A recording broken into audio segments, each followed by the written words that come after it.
As the calendar turns to the new year, the issue of environmental reporting for large livestock and dairy farms remains, unhappily, a front burner issue. A month ago, the Environmental Protection Agency, or EPA, obtained a ruling in federal court that would postpone reporting of air emissions until January 22. But the backstory here is the two laws passed originally in 2008. The Comprehensive Environmental Response, Compensation, and Liability Act, or CERCLA, was enacted to provide cleanup of the worst industrial chemical toxic waste dumps and spills, such as oil spills and chemical tank explosions.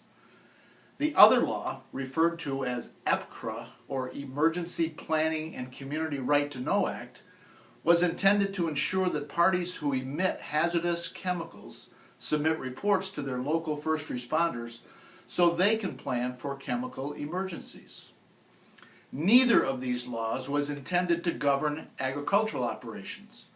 Farms were not specifically exempted because no one thought that routine and low-level emissions from livestock manure would even be considered.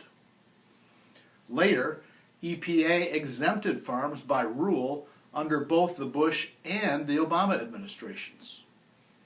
Unfortunately, a federal court ruling in April 2017 set these rules aside, putting nearly 100,000 farms under the regulatory reporting authorities enshrined in CERCLA and EPCRA.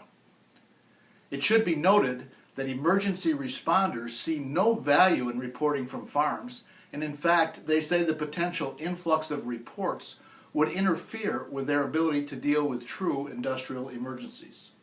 Not to mention that there is no agreed upon scientific procedure to even measure chemical air emissions on farms.